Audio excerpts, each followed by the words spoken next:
existe uma questão que eu acho que é importante, que não é uma questão de hoje, obviamente, já é uma questão antiga, que é aquela questão, aonde termina a minha opinião e aonde começa a você ser ofensivo, a você ser desdenhoso, a você não respeitar os outros, né? Até que ponto vai a nossa liberdade de nos expressar sem que isso acabe realmente sendo alguma coisa que acabe denegrindo, acabe ofendendo, acabe sendo ruim para as outras pessoas.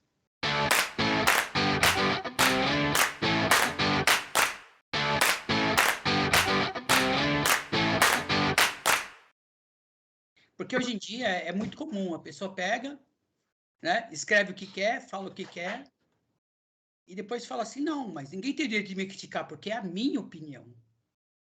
Então, a pergunta que eu faço é a seguinte, até onde vai o seu limite de se expressar? Até que ponto você é capaz de falar o que passa na sua cabeça e ser aceitável ou não?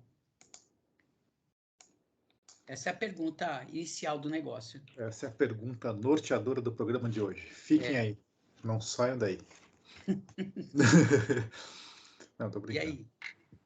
Não, capcioso o negócio. Eu acho que tem que entrar. A Carla deve estar já fuçando aí no livro dos espíritos dela, a Lei da Liberdade. Deixa eu ver. Eu vou pegar o meu aqui online, peraí. Eu tenho um livro dos espíritos aqui. Mas deve estar aqui em algum lugar na Lei da Liberdade. É aquela tal coisa, né? Eu posso tudo, mas tudo convém? Então, tudo me é permitido, mas nem tudo me convém. Uhum. Já dizia o São Paulo, né? Os Coríntios, essa? Se não tenho enganado, acho que é. Eu não. Eu já digo que não temos. Em primeiro lugar, liberdade.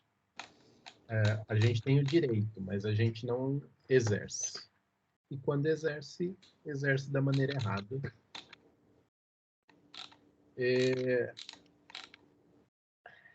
Eu acho que o fato de todo mundo ter ganho voz, né?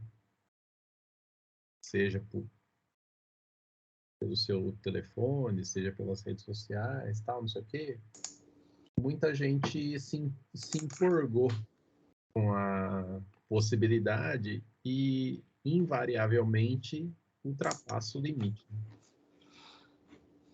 O limite do respeito, da educação, da coerência, do bom senso e outros tantos limites que existem aí. E, por exemplo, numa conversa pessoal, estando eu frente a frente com vocês, com qualquer um de vocês ou todos juntos, existe um certo rito ali, uma certa educação, né? Um certo protocolo que, mesmo a gente sendo muito íntimo, se conhecendo até por muitos anos, a gente ainda respeita, né? Mas é isso, o cara não... As pessoas... eu gosto muito dessas coisas de internet que falam assim, faz yoga e não dá bom dia pro porteiro, né? Pro faxineiro, sabe? Essas coisas. Uhum. Então, as pessoas hoje não se dão conta de qual é o comportamento adequado, né? Em qualquer situação, especialmente as sociais. Você acha que a impessoalidade, nesse caso, ajuda as pessoas a ultrapassarem o limite? Ajuda muito, né? Tá mais do que provado isso. Ó, vamos lá. Vamos apelar então aqui. Vai livro dos espíritos. Já vou começar logo com a 825. Liberdade natural. A primeira pergunta do capítulo da Lei da Liberdade. Haverá no mundo posições em que o homem possa jactar-se, nem faz tempo que eu não uso essa palavra, jactar-se, de gozar de absoluta liberdade? Resposta curta e grossa, não. Porque todos precisais uns dos outros, assim os pequenos como os grandes, ou seja, não existe a liberdade absoluta. Era o que o Ciro estava falando. Não sei se só faltou falar absoluta aí. Em que condições poderia o homem gozar de absoluta liberdade? Nas do eremita do deserto. Você vai lá pro meio do Saara, meu filho, que você tá livre para você fazer o que você quiser. Ele vai ofender quem, né? Ele mesmo, como é que eu vou parar aqui? É o famoso de graça, nem ônibus errado às vezes, né? O cara pega o ônibus de graça, pra onde vai? Ah, pro meio do Saara. Ah, tô pegando. E Ó, ainda mais o Zé, que ainda existe, ainda para completar ainda essa situação, ainda tem muitas vezes a questão do anonimato.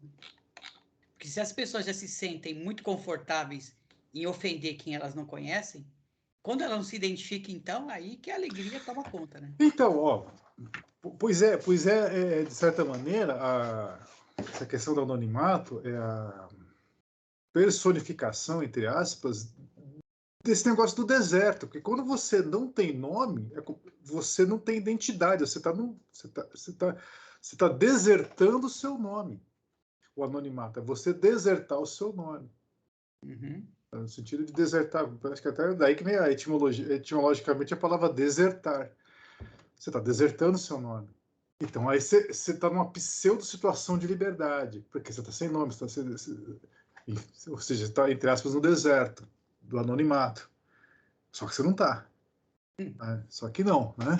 Você tem um nome, você tem uma identidade, você tem que arcar com as suas responsabilidades daquilo com que você profere. É mais ou menos aquela situação do cara que se vê no blackout e de repente o cara fala assim, oba, ninguém vai ver eu fazendo nada, vou aproveitar para fazer tudo que eu tenho vontade e não posso, né? Porque ninguém vai saber quem fez mesmo, né? Aí sai assaltando, roubando, fazendo pilhéria, porque ninguém vai saber que foi ele que fez, né? Fala, Carla, o que você manda aí? Eu queria falar, acho que alguma coisa relacionada com o que vocês falaram. Não, eu só ia fazer a brincadeira de tem aquele ditado, né, que o certo é certo mesmo que ninguém esteja olhando e o errado é equivalente, né? Pouco importa se você está anônimo ou não. Se você fez algo que te desabone moralmente, continua sendo errado. Não é porque ninguém viu que tá ok. É que existe aquela coisa, Cid, de que eu me questiono muitas vezes se o fato das pessoas seguirem as leis é porque elas acreditam que a lei é correta ou porque elas só têm medo da punição, Quando há. né? As pessoas fazem o que é certo porque elas acham que é certo ou só porque elas têm a possibilidade de serem punidas se elas não fizerem isso? Esse é um questionamento. Diga, Carla. Então, é isso que você falou, adestramento social, né? Então, as leis morais, ela não é um adestramento, né? Ela é uma ampliação do ser.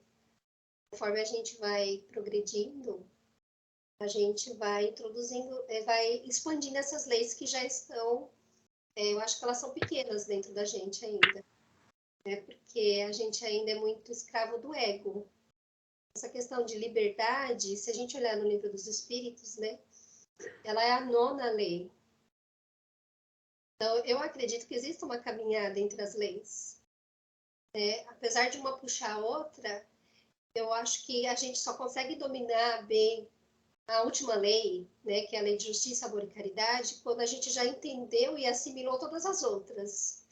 E essa lei de liberdade, acho que ela está muito, ela é distante ainda, porque você vê, a gente precisa dominar 8 leis antes para a gente chegar nessa lei de liberdade, que é a questão de civilização, né? Que eu acho que é a consolidação da moral mesmo. Porque quando você tem certeza de uma coisa e sabe de alguma coisa, você não tem que querer provar para as pessoas que você está certo, que a tua opinião é melhor que a do outro, entendeu? A gente respeita o outro dentro das limitações deles, assim como a espiritualidade nos respeita dentro das nossas limitações, né? A gente precisa das leis dos homens? Precisamos, por causa desse ego. Né? Porque as leis morais, elas fazem parte do self, né? Que é algo que é mais difícil da gente praticar. Né? Que é o eu mesmo, como que eu sou. Sem esse adestramento, sem ninguém me falar. O Sidney falou aí, do que eu faço sem ninguém ver. Né? Do que eu penso, né? Então... e isso faz parte do self, né? O nosso ego é uma representação, é aquilo que a gente aprende na sociedade, tem que fazer muitas vezes e não está de acordo com o que a gente pensa, o que a gente é, e a gente confunde muito isso. Então, com relação à liberdade de expressão, eu penso, né, Carla, penso assim, existem pessoas que eu tenho a liberdade de falar o que eu quero e eu me sinto confortável de falar o que eu penso, o que eu sou e como eu sou. Né? Vocês é um exemplo disso, eu falo o que eu penso, eu não fico procurando palavras, entendeu? Então, assim, existem lugares que a gente já tem que tomar um certo cuidado com o que a gente fala, porque a gente sabe que vão nos interpretar de outra forma. E por essa questão de ego mesmo, né, a gente se esconde um pouco, né? Então, eu acho que isso faz parte de todo ser humano.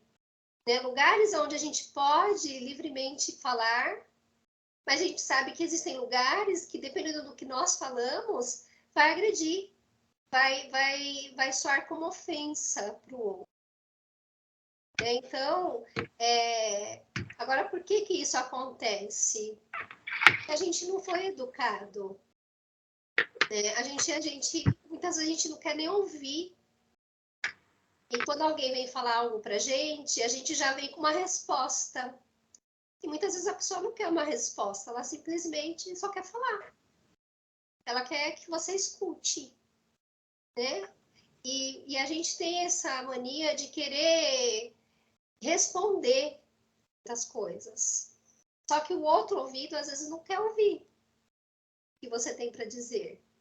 Então, acho que é a parte de empatia mesmo, da gente se colocar no lugar do outro, da gente respeitar a individualidade do outro, é que falta. Por isso que eu acho que é muito difícil a gente chegar nessa lei de liberdade. Por que ela foi colocada antes da lei de justiça, amor e caridade? Por que ela é uma das últimas leis, sabe? Acho que a gente precisa dominar muitas coisas ainda. Né? Medo, nós temos muitas vezes medo de falar, né? Desde a infância, se a gente for ver, todos os nossos conflitos, eles são originados da infância. Então, na infância, a gente é adestrado muitas vezes, porque dentro de uma sociedade, de um meio ambiente, você tem que ser de acordo com aquele lugar. Para você se encaixar, para você se sentir pertencente, muitas vezes, aquilo que nós somos, ele é sufocado, né? Ele é sufocado. Então, uma criança, muitas vezes, ela não pode ser mal educada, ela não pode ser birrenta, mas ela precisa ser, mesmo para poder educar. Né? E, às vezes, ela não é por medo. Então, a gente tem vários fatores nessa questão de liberdade de expressão. Existem famílias que são extremamente agressivas, né? Existem os complexos de inferioridade, né? Existe uma porção de coisa que envolve o ser humano para que ele possa se falar abertamente o que ele pensa sem ser julgado, né? Nós já falamos aqui sobre julgamento, sobre condenação, sobre uma porção de coisas assim que interferem na nossa vida social. E eu acho que mesmo que a pessoa queira ser o que ela é, ela não consegue. E eu acho que a gente também tem muitas limitações para isso. Eu acho que tem os dois lados desse espectro, né? Por um lado, tem aquelas pessoas que querem enfiar a goela abaixo dos outros, aquilo que elas pensam. E, por outro lado, tem as pessoas que nem se dão a oportunidade de expressar aquilo que elas pensam porque elas têm medo da reação dos outros. Acho que são os dois pontos, as duas extremidades da linha, né?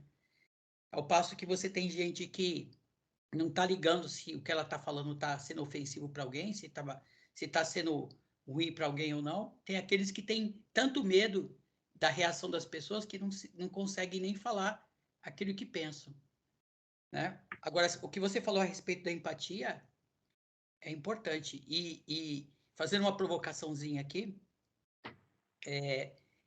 existe um pensamento que é mais ou menos assim: a pessoa inteligente é aquela que é capaz de analisar o que os outros falam e, se for o caso, mudar de opinião. A pessoa ignorante nunca vai mudar, porque ela nunca vai se dar o trabalho de ouvir o que os outros têm a dizer. Ela nunca vai ser capaz de refletir sobre o que os outros podem dizer para ela. O fato de vocês me dizerem uma opinião contrária à minha não quer dizer necessariamente que eu tenho que concordar ou discordar, mas se o argumento que vocês usarem for bom, eu acho que eu tenho por que mudar de opinião. Agora, se você se fecha completamente dentro da sua caixinha ideológica, dentro do seu pensamento, e não dá margem para ninguém, você não vai ter condições de mudar nunca. E você vai estar constantemente tentando forçar as pessoas a pensar como você. Fala, Cid. Não, me ocorreu um pensamento que eu acho que é uma característica dos tempos que a gente está vivendo, que é essa voz individual, né? Todo mundo supervaloriza a voz individual dos excluídos, dos subjugados, etc. e tal. Todos eles têm a sua voz. E acho que isso faz parte da curva de aprendizado, que é a gente ter a ciência que, apesar de cada indivíduo ter a sua opinião e poder expressá-la, ideal é que pudesse, né? Dependendo da sociedade que você vive, nem se expressar você pode. Mas a questão é que a expressão individual jamais pode, no meu modo de ver, sobrepor a expressão coletiva, né? Então, quando, por exemplo, você se posiciona sobre um determinado assunto e esse assunto é muito caro para um grupo social, então você corre grande risco de ser ofensivo, né? Porque você quer valer, quer que a sua opinião, ou que o seu ponto de vista, ou que o seu posicionamento se sobreponha à opinião de um grupo de pessoas.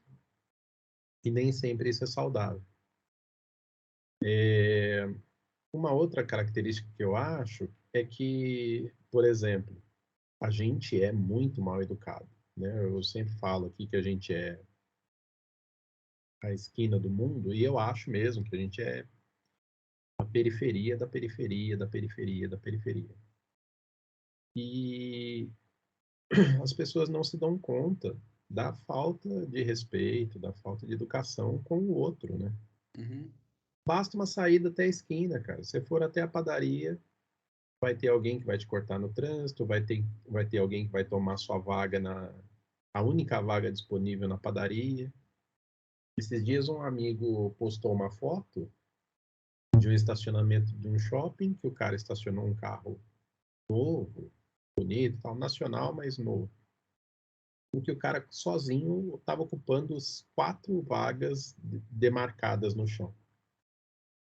Ele falou assim, ó, esse aqui não é nem o limite de não saber dirigir, ou de não se importar, ou do tipo, ele passou o limite todos, né?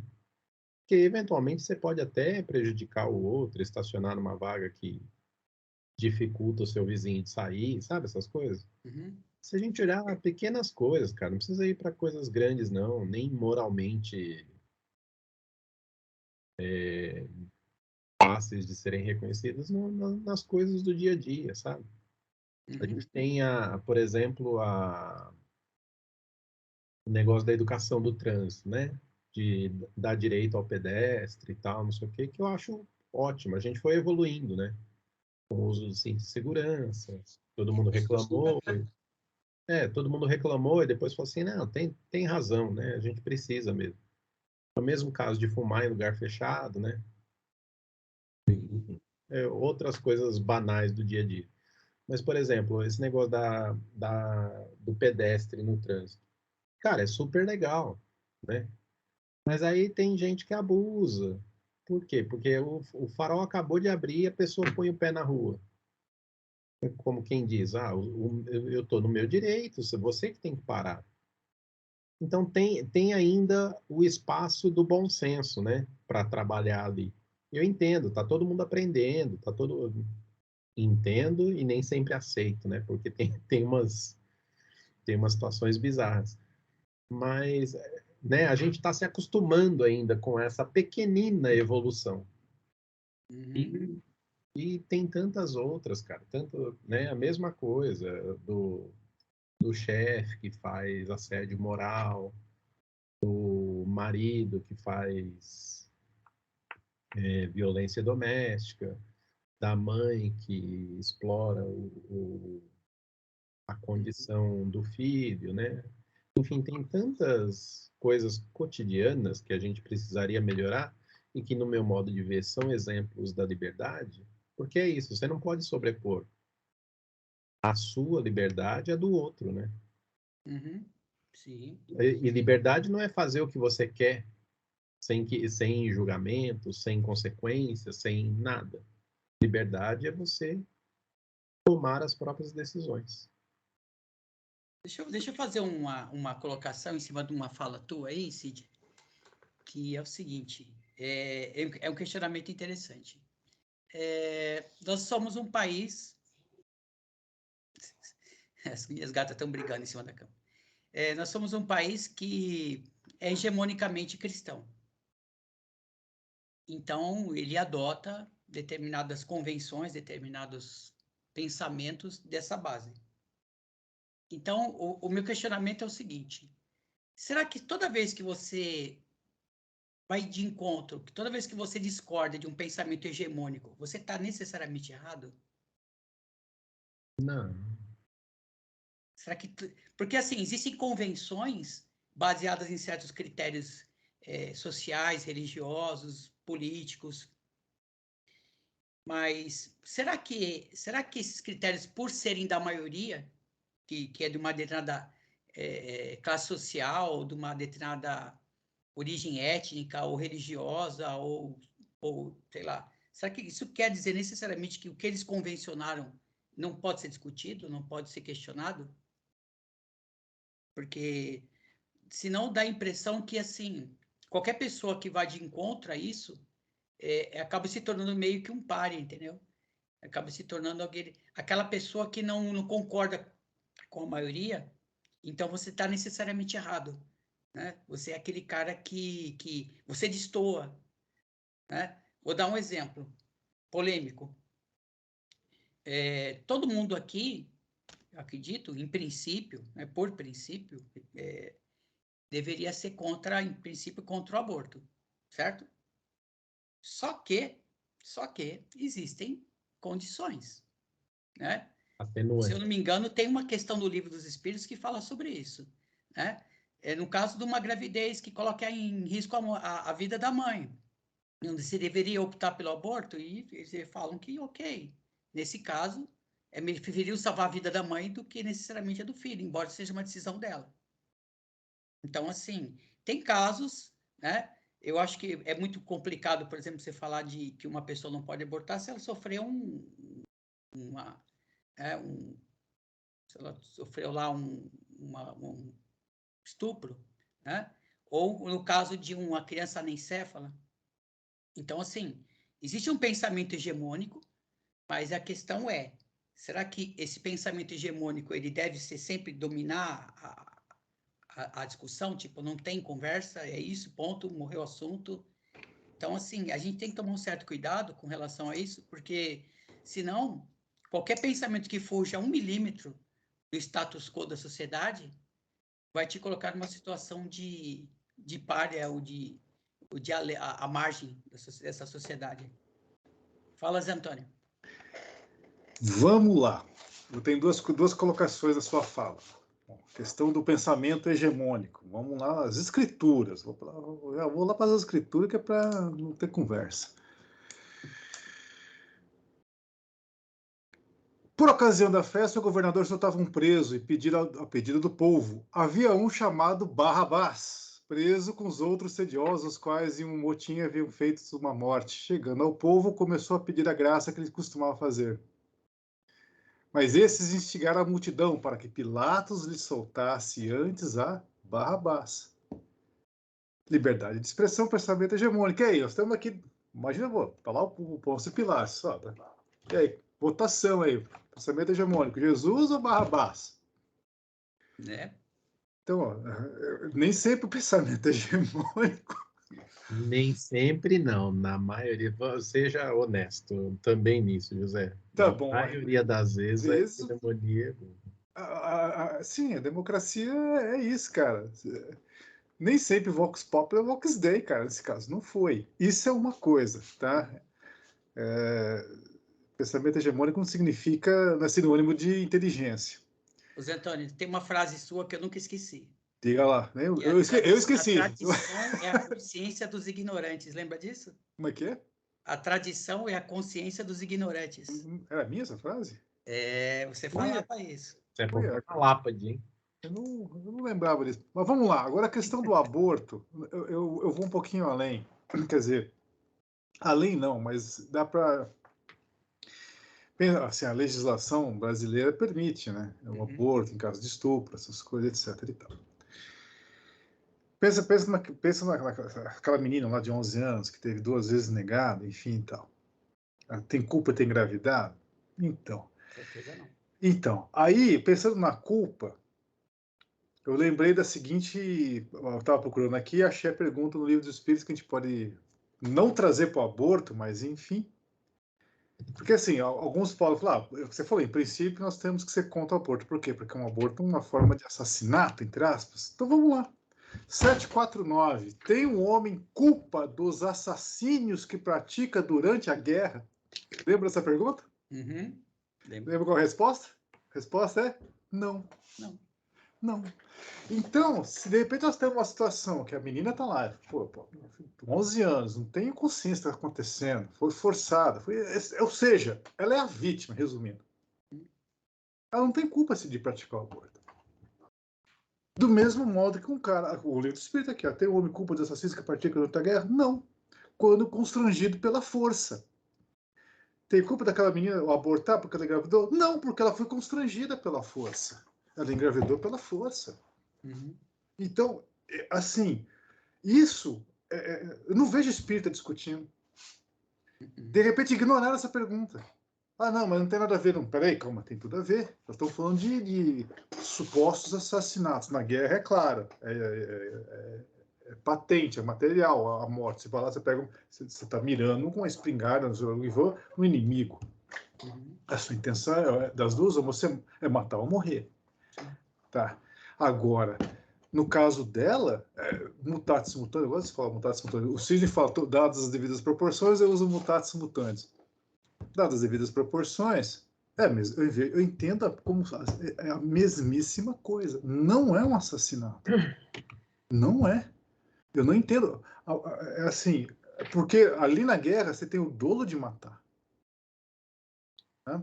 Agora aqui, ó, continuando a pergunta. Não, tem culpa? Não quando constrangido pela força, mas é culpado das crueldades que comete, sendo-lhe também levado em conta o sentimento de humanidade que proceda. Então, assim, você pode pensar em atirar para não matar, mas ali, cara, guerra é matar ou morrer. Não tem conversa. Não tem. Sem falar, Zé, que tem outra coisa. Eu acho que você sabe que ninguém vai para uma guerra de cara limpa, né? Não. Ninguém chega lá bonzinho, né? Não. Porque o pessoal chega lá, eles chegam lá e eles são drogados.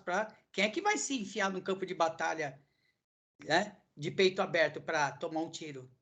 Os caras não estão no juízo normal deles, concorda? Então, do mesmo modo que quem estuprou a menina não estava no juízo normal.